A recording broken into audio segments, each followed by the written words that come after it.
Hello, dear viewer. It's me. It's that D-O-double-G. I'm back, free from my cage, free from my prison, my jail, my cell. I'm back. Me, your hero. The one that you've always wanted. The one that has been locked away in a cage, forever sealed, never to come out once again. But I'm free, ladies and gentlemen. I'm free, dear viewer. And I'm here. But there's something strange. I've been hearing something. Something that's unfathomable. Apparently, it's the day of love. The day of romance, of sexual chocolate, and of wine. But that's interesting to me because I haven't gotten anything, dear viewer. I haven't got anything. But that's not gonna stop me. You know why it's not gonna stop me, dear viewer? Because I have something for you. Yes, my love for you, dear viewer. I have another MMR. A monthly movie recommendations. Except it's not monthly. It's whenever I feel like it. Whenever the beast comes out from the inside. Yes, dear viewer, because this is a very special MMR. This time, it's going to be about movies that feature romance. Oh, what a cliche. I love a good romantic movie. You love a good romantic movie. He loves a good romantic movie. She loves a good romantic movie. He loves a good romantic movie. We all love good romantic movies. And that's what I'm going to provide for you today, dear viewer. So, without further ado, no more messing around. Let's get to it. We begin with a very interesting movie here. We begin with Gone Girl. A really loving story about admiration and devotion to each other as partners. And it's very interesting to me because when I watched this movie, I was so touched, so enamored. I was brought to tears by the sheer devotion that these characters have to one another in this movie. When you talk about devotion, when you talk about very healthy, very loving attachment and obsession, you think about Gone Girl. It's really something else. If you have a partner in your life who you care for deeply, like I do, relate to this movie almost to a spiritual level. Seriously, if you care about your partner, then this is the movie for you. It is beyond a shadow of a doubt a movie about love. But what if you like rocking it old school? Oh, I got something for you too, dear viewer. How about Les Samurai, eh? That classic French movie about a hitman. Now, you might be wondering, what the hell does this have to do about love? And let me tell you what. Let me tell you something, dear viewer. What doesn't this have to do about love? I mean, this guy loves his bird. This guy loves his job, presumably. I would love my job too if I had to assassinate people in Paris. So why are you asking me this question?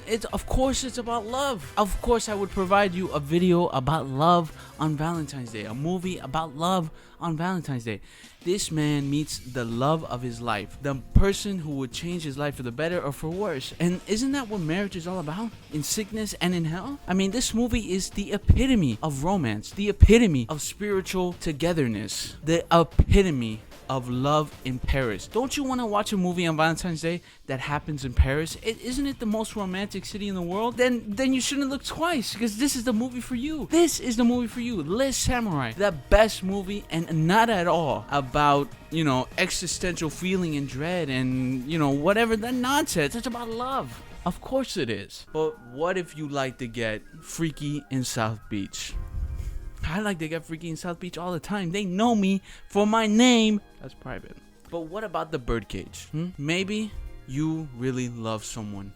You really love yourself. And The Birdcage is a movie about loving yourself. You have these characters who are closeted, who want to come out. And when they do, they're finally happy. They're dancing. It's joyous because they're not repressing themselves anymore, dear viewer. You need to open up. You need to let yourself be free and not to live in chains and shackles. You need to love yourself before you love anyone, dear viewer. And that's what this movie is about. Also, as Robin Williams, it is fucking hilarious, okay? It's a great time. It's a great movie and set in South Beach. But what if you like a little bit of toughness? What if you like a little bit of tough love, so to speak?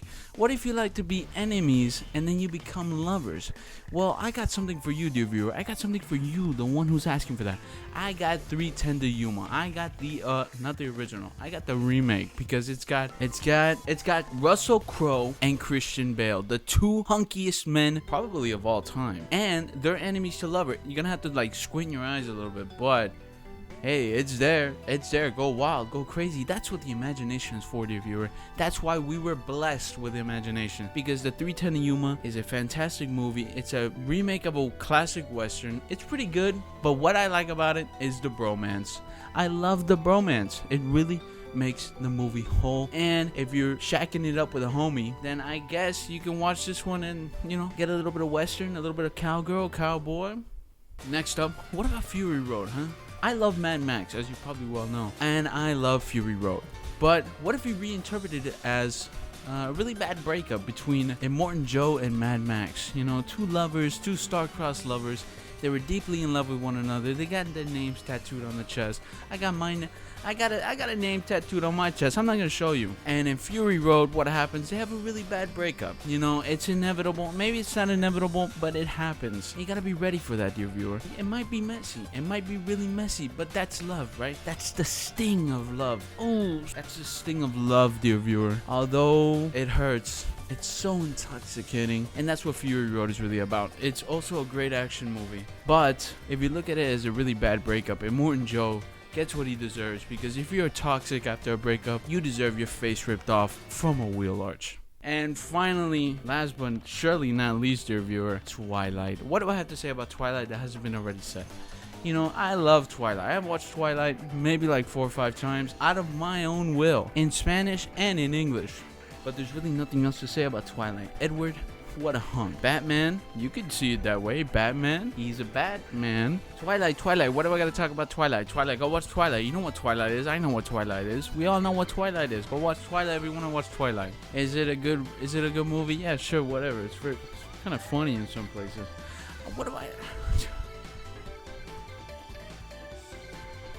They found him. They found him. They said they found him. Found who? I told them, found who? Who did you find? Anyway, dear viewer, you might be wondering, what a waste of time. But love isn't a waste of time. Love is something so special to us, to you, to anybody who wants to be loved. I love, you love, we love, they love, we all love. And even if you have no one to love, or to no one that loves you, you love you, and I love you. So as always, goodbye.